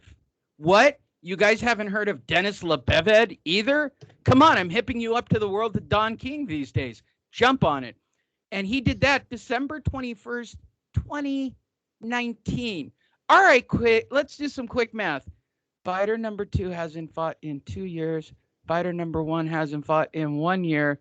They're fighting for no title, and Don King's the greatest promoter in the world. My answer is no, he's not. Final answer. I'm going with that. Let's check the board. Ding, ding, ding, ding, ding, ding, ding. Number 1 answer. Does anything need to be added to this? I mean, for personal amusement purposes, other than this is the fucking craziest press release out of Don. It sounds very overseas. You think? The names sound very Hakuna Matata-ish. It's Hakuna Matata. And I'm thinking that and I think someone Bob over is worrying. I think someone over there is going. It's going to be huge. We just got Don King to promote it in America. I think someone's really fucking blowing it wherever this fight card really got made, because Don King isn't going to promote shit. This fight isn't going to do shit. That was a bad. Yeah, that's. When you talk about scraping from the bottom, getting Don King to promote your fight is right up that avenue. Lee, he's fucking 90. Hey, that's what happened to him. I mean, he's the same age, or if not older than fucking Bob. Then Bob Arum, yes. Older. Oh, Bob, there you go. It's just I mean, they're up there. Maybe. Okay. Don King, I could have swore Don King was here before Bob Arum, bro. Oh no, Don King was here before running with the mob or something. I mean, no doubt. Yeah. I'm sure Don's older. They're on their way out, is the point. For the rest of your days, it's Don King Promotions! He's 90 years old exactly. Don King has no business promoting anything. Nobody 90 years of age has any business promoting anything. This is the time you're supposed to relax and wait for that big guy upstairs or to come a-calling. That's I'm knocking. And be like, all right, that's right. I want to wake up and have like 2 eggs and some bacon on my back porch when I'm 90. That's all I want to do. I ain't have to worry about putting on a fucking card. Jeez almighty. And if he has that fucking jacket on, I swear I'm pushing him over. I don't care if he's 90. Yeah. Someone needs to push him over and take the jacket. I'm done with the Don King jacket. If he had flags in his hands, I'm smacking the flags out of his hands. I want money right now, Lee. Will Don King, you guys right now, will he be buried in the fucking jean coat? Look, I want him to come out with a red, white, and blue walker. It's too blinked out. To be perfectly honest, I want the walker. Right? I want that little push cart thing that they have when you get really old, but I want a red, white, and blue one that matches his suit and his hair. Does that make me a sick person? It's and he's insane. Holding wait. I changed my mind. Oh.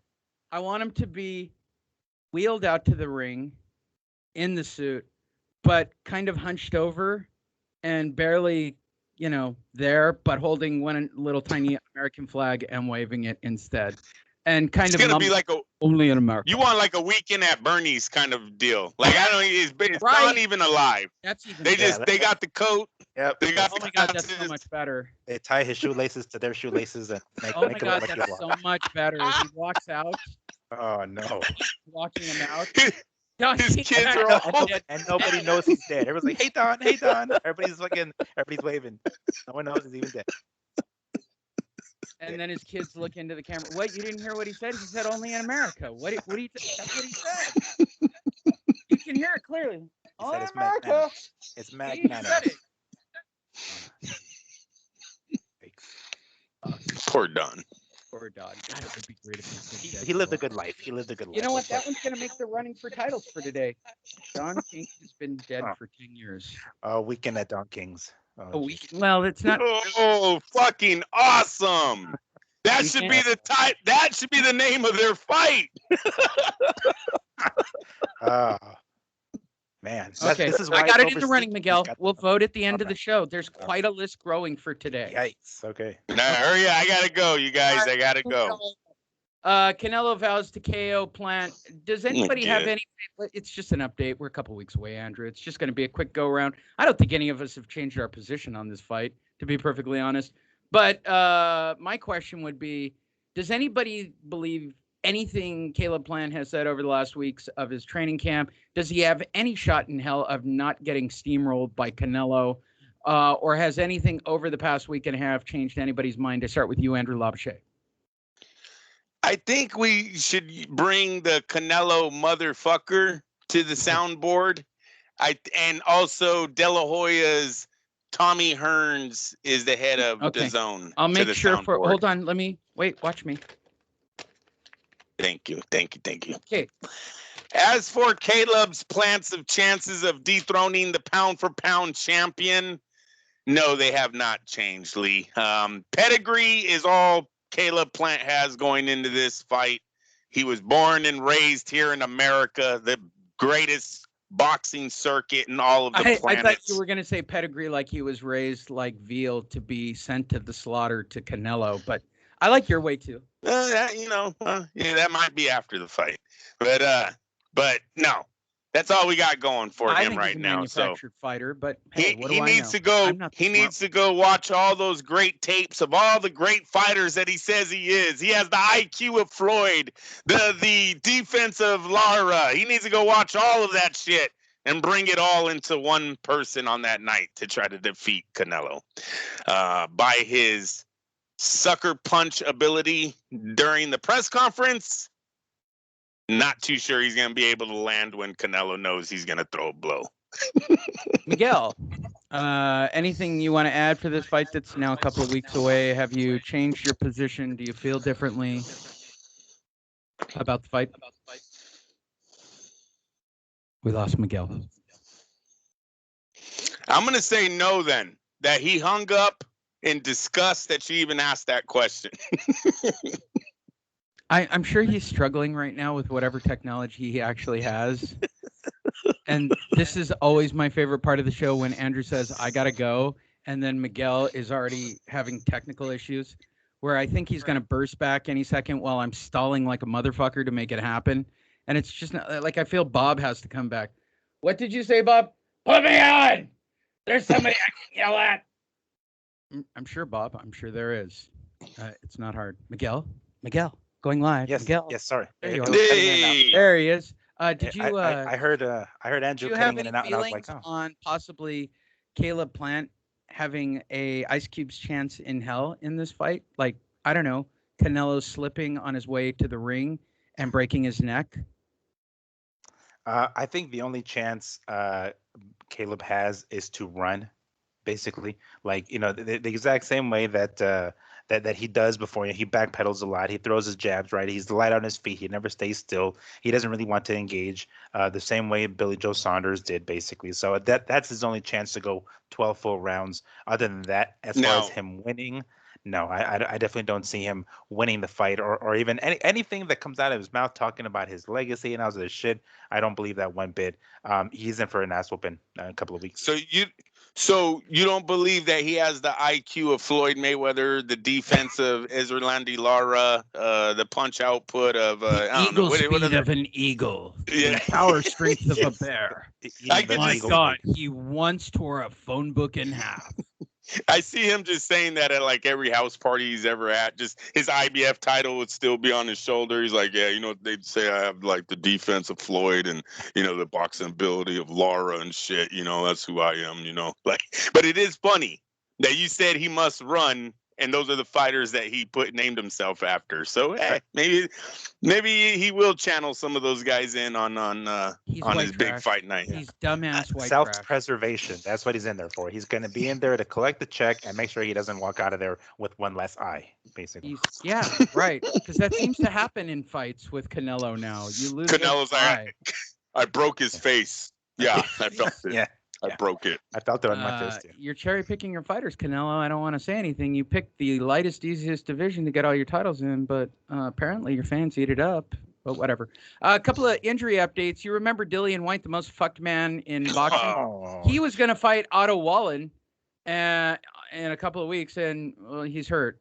And following his complete, utter ass fucking of never being able to cash in on the WBC #1 ring contender. Because if you don't know this, the Fury camp, Tyson Fury has actually said that Joe Joyce is the toughest fight out there that he's afraid of. And the minute I read the article, I went, Jesus Christ, Tyson Fury is going to fight Joe Joyce next. Not even Dillian Whyte. I mean, that is so fucked up for Dillian Whyte. I don't even know where to begin on the topic. No, but he might get the fight with Fury, Lee. You are way more optimistic than I am. His family. No, isn't that why he's calling this bogus injury? You think that's what's happening? I think, knowing what I know about Dillian Whyte and his just complete piss ass bad luck, right? I mean, I have never in the history of boxing, Sergio Martinez, maybe Sergio Martinez and the chase after Chavez Jr. is and probably... Even Sergio got his shot eventually. But yeah, right. Right. I mean, he was still on a bad wheel and he was at the end of his career, but he still got his shot and he was able to win the championship. But fuck, I feel like Dillian Whyte's going to be like a 60-year-old picking up a fight against a 100-year-old Evander Holyfield on a Triller card 10 years down the road. I mean, no, Lee. So what happened? What happened was when Joshua exercised the rematch clause to Usyk, that made Dillian Whyte the absolute mandatory now to Tyson Fury. Fury cannot move forward. The only way Fury could move forward from Dillian Whyte was if he signed to fight Usyk.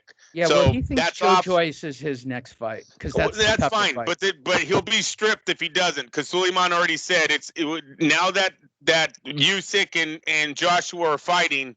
It's Whyte versus Fury. Whyte pulled out of the fight with Wallen. Which is still fucked up too. If you guys are wondering, so great that he's getting his fight. No, you should have fought Deontay Wilder 10 years ago based on my math. Of course, no, that's true. But he's getting his shot, man. Oh, yeah. So now he needs to make the most of it. Got his ethics when he's no longer when the belt changed hands. Miguel. Anything about Dillian Whyte? I did read something. I think it was from Valeen's side talking about how there's no way. What was it? They wanted some sort of stipulation or something regarding Dillian. If Dillian comes back, he has to fight Valeen before he fights Fury or something. I think something along those lines. I thought I read something like that. Does he have to fight a Fury? Because we've got more Furies right. that we can throw into the ring. The WBC champ is the Fury that I'm referring to. Oh, big difference. But something about Usyk, the rematch is happening, you guys. That's what made this all work. Right, That's what got but it was like something about what's his name, Whyte. Like when he comes back from his injury, he doesn't just forget about this fight and goes on to whoever fucking fights or whatever WBC champion is at the time. Something along those lines. Like no, he still has to come through me, sort of deal. Yeah, nobody has Otis to go through Otto. Fucking nobody. I go back to the interview with Otto. Nobody's coming through you, Otto. That's right. He's going back to wherever it is, the Netherlands or whatever white place with snow. Until they call him. Hey, he got his call. He did what you guys wanted. He went back, held his I guess record together, and he got his phone call. He'll get that call again. When a punching bag is needed, he'll be there. That's right. Josh Taylor got hurt too. Oh. Undisputed junior welterweight champion Josh Taylor had a title defense coming up against Jack Cantrell. What? You've never heard of Jack Cantrell either? People, keep up on this show. Originally scheduled for December 18th at the OVO Hydro in Glasgow, Scotland, has been postponed till February 26th at the same venue due Jeez. to a knee injury with Taylor. Said Taylor, I'm starting to eat Mexican beef to help repair my knee, and I should be ready in time for the February 26th fight. I would like to thank, wait, let me read it correctly. I would like to thank Canelo Alvarez for suggesting the Butcher and to the fix my knee. Reynosos. And the Reynosos. Shit. Nothing says I'm doing steroids like taking a couple of months off for a knee injury. So, all right. I'll start with you this time, Miguel. Are we going to see Josh ever defend this title and or defend it against anybody credible, for that matter? I mean, honestly, I don't think so. I think he's gonna once he gets the shot, like a big money payday at 147, he's gonna drop the 140 titles in a fucking flash in a second. The second he gets that call for moving up to 147, you best believe he's gonna do it. I would love for him to stay at 140, and it's one thing to what he did was something that was special, right? Combine or unify all the 4 titles in a 4-title era. It's a big deal, but you got to defend the belt too, right? That comes with a fucking territory, but apparently that doesn't seem to be the case here. I'm anticipating him eventually or very soon moving up to 147. I don't even think he's going to defend his titles at 140 like ever. Andrew. I mean, listen, this Josh Taylor can do whatever he wants. He's the undisputed champion at 140. He beat Jose Ramirez in a very impressive fashion to put a cap on that division, put a stamp on it, if you would say. Rivas Prograis undefeated when he beat him. Matter of fact, he has like 5 undefeated fighters in a row, some bullshit like that. And the opponent he was going to defend the titles against was undefeated again. That Josh Taylor can do whatever he wants. He could give up the belts. He can move up. He could stay there. He's the king at that division. I mean, seriously, he owns the junior welterweight division. He is a major threat if he goes to the welterweights. He's undefeated. He's from the UK. He's a big name, big ticket seller, and he's proven it. I mean, 4 or 5 undefeated fighters in a row, man. And Prograis and Ramirez, they were prospects of being future stars in this sport. It's now Prograis is signed to Richard Schaefer, and Ramirez is I don't know what the hell Ramirez is doing, but both of those guys lost their undefeated records to this guy Taylor, Josh Taylor. So I'm a big fan of Taylor's. I don't care where he goes. It's sad that he got injured, it don't really matter where he goes. I hope he stays there actually and starts picking up. That's what I'm saying. Defenses come up, right? Defend them titles against those who's coming up. Fuck yeah! I realize he's gonna hop titles. And then you wait for Ryan, Devin, Telefimo. All these guys are coming. They always talk about it, so they're coming. Yep, those are all stars that he can, maybe potentially beat. Stay at 140. Could you imagine Josh Taylor's career with their names attached? If he's, it's a huge career if he can get some of these guys to come up. The UK, they don't have fighters like this. You know what I mean? Most of the time, their guys make noise. They come to America, they get their ass kicked. And Taylor, he changed it on us. He took 2 titles out of our country, and he looked very impressive doing it, especially that Ramirez fight, man. It's good. It's good. Yeah, especially like Teofimo. Imagine like Teofimo, because we're another top rank guy. Wait around until Teofimo comes up, then we got ourselves. Even if Teofimo is able to stay undefeated, imagine that. If he stays undefeated, then moves up to 140 and faces Taylor, that will be a badass scrap. I definitely hope that Taylor stays at 140. Yep. Which takes us to the weekend. And let's talk about it quickly because apparently Top Rank's got its print everywhere with ESPN Plus. Friday night in Montreal, Oscar Rivas takes on Ryan Roziski for the Bacon WBC Bridgerweight title. Okay, without looking it up, does anybody know what a Bridgerweight is? Yes. Go for it, Andrew. That is the brother. He was a little boy who seen his sister being attacked, mauled by a dog. And he said no, and he jumped in the middle and fought that dog, and the dog fucked him up, fucked up his face. But the little kid saved his sister. So Suleiman said, I will make a title after him. Okay, but what okay. I thought that was just a completely... Wait, hold on. First of all, I didn't know and the boy's name is Bridger, to my knowledge. Okay, so it is. All right, thank God. I was like, I hope that's the one. That's an intricate ass story to make that shit up. I know. I might have just been high in the backyard, you guys. I don't know. Did that shit happen? Did it happen? Like I heard it on the TV in the background, something like that. I don't know.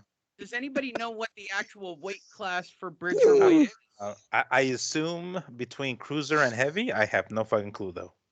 Okay. Like I don't even know. That's what I thought when I read it. That's what I thought when I read it. Right? Like this is some wacky gap weight title, and Andrew just told the craziest fucking story about a dog and a child and a woo. I felt high listening to that story, Andrew, to be perfully honest. Friday. The only thing that came up was Teddy Bridgewater. Shit. I hope this little kid's around. Oh, that's funnier. Right.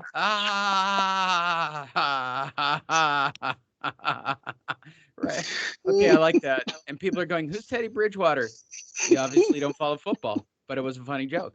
On Saturday, October 23rd, from Atlanta, Jamel Jamal, one of the fucking Herrings. I don't know. Are they twins or are they not twins? Are these the twins or not the twins? And why do I always think that there's a Jamal as compared to Jamel Herring? There really isn't. But for some reason in my head, I keep doing this joke every chance I get with Jamel Herring. And to me, it's almost hysterical at this point that I think there's a Jamal Herring, which there isn't.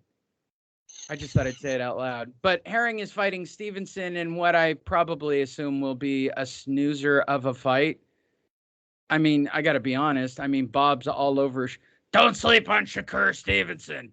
He's a he's an up and comer. He's going to get the WBO title. I've already paid for it. That's what I assume, the way they blow Shakur every chance they get, right? So does Herring have a shot here, Andrew? Of course, Jamal yes. or Jamel? Jamal, yes, of course, Jamal Herring has a shot. Stevenson's young. Herring's experienced. Might be stronger at this point in their career. So yeah, no, this is an excellent fight. Definitely. This is Saturday night. This fight is happening. Yep. This weekend. Hell yeah, man. Where has the promoting been during the week? Not at all. Look, dude, there was a fight in San Diego that one of the fighters didn't find out about until about 3 or 4 weeks before his fight. All right. So I don't know what's going on at Top Rank, and I don't want to ask when I'm there. All right. I just don't ask questions. I just sit quietly in my seat while, Killian makes all the noise and I got a ticket. All right, cool. I don't have a ticket. I got a lanyard and I got to shut up. Yeah, that's really, I was just talking to someone today and we were saying what's the next fight? I said, I know it's Stevenson Herring, but I don't know when it is. And now you're telling me it's Saturday and I didn't even know that. That's fucking sad. I don't know what's going on with Top Rank, man, but that's pretty bad because Stevenson's a young star, right? You'd think they'd put a little bit more promotions into fight week. This is fight week. Andrew, San Diego was sold out. And it was wall-to-wall human beings. I shit you not. They didn't announce it locally. And I actually tweeted this. This is a legit fact that I actually did the homework on. Here are the last 4 fights currently, main events for the San Diego Sports Arena. Muhammad Ali, did they bring that up at all when you guys watched the telecast on the San Diego card? Terry Norris. I saw the Spanish one, so I didn't see that. Terry Norris is next. Here's one that they're not going to say. Lee Honish. And then Navarrete. It's fun fact. Come on, everyone, get behind it. Hashtag Lee too. That was a good show. That was a good one. Yeah. Miguel, pick your fighter for this Saturday. Who you like? I mean, the smart money is on Shakur. I thought because of these guys' past, being compadres, these guys were cool with one another. I thought, you know what, there was going to be a point where Shakur's going to move up and Herring is going to drop the belt and then move up himself, leaving the belt vacant for Shakur. I thought that was kind of the plan, but apparently Shakur or Herring, stayed at 130 and is going to, hang on and defend that belt against Shakur. And things have gotten a little personal with some of the smack talk that was taking place at a recent press conference. So I think. I feel like the smart money is on Shakur. He is the up and coming dude, but I mean, damn, Herring is no joke. We saw what he did to fucking Frampton recently. So it's just like, man, he's just got so much experience. I'm gonna go out on a limb, and I think Herring is gonna pull off the upset. I think he's going to be the monkey wrench. Oh, geez. There you guys go. That's Fight Net Radio. That's 2 hours. You should be thankful. Let's come up with the title for this show for everybody listening while we tell you to go to fightnetradio.media. Here, the boys get to vote on which title for the show that they like. And we'll get through it real quick. Everybody get out your pad and pen if you want to play along at home. Title number 1, Weekend at Don King's. Number 2, win-win equals win-win for Wilder. Number 3, thanks to Andrew, Bob Arum is losing his shit. My personal favorite, my dick is longer than his T-Rex arms. Mikey Garcia threw the fight. Strong one, Andrew. Call me Sandor. I threw that one in just because I like the dude's name. Call me Sandor. And my other vote. Bob Arum's Get Them While They're Young. Miguel, which title would you like? That's a tough one. There's a lot of options. And, when you have too many options, sometimes it makes it even harder to make a decision. I can't. It's like going to a buffet. It's like a Chinese buffet. It is. It's like you see all these things in front of you, and you're like, "Damn, I want to eat them all." And I just can't. I'm gonna have to go with Haney's tweet about his dick being bigger than fucking Gervonta's. It's really strong. That just smile shoots up to the top of the list. Much pun intended. It shoots up to the top of the list. My dick is longer than his T-Rex arms. Jesus, that's a strong title. Andrew, which title do you like? Did I lose Andrew already? Oh, did we lose him? I think we lost Andrew. I think that's the text we got. Hold on, let's see. I feel like he said I gotta go and just sent it. Whoops. Wow, he's sending pictures of kids with bruises. This is the most fucked up shit of all time. Oh, this is the kid whose belt the net is going to be named after. That's what he's trying to... Oh, I was hoping it was a boxing thing. Okay. Oh, that would have made sense. I guess we lost Andrew. Yeah. So we get to get drunk on the plane and everybody. All right. So we're gonna go with my dick is longer than his T-Rex arms. I gotta go with that. Yeah. Strong title. Hey everybody, go to fightnetradio.media. That's our homepage. We really appreciate it. Enjoy boxing this weekend. We will do our best to make a show this weekend. I don't have a lot to say on that topic, actually. We'll make it happen somehow. Try. But for all of you, a good boxing weekend. Enjoy the fight on Saturday night. Go to our website. Follow us on Facebook. Check out me and Miguel on Instagram. We appreciate you all.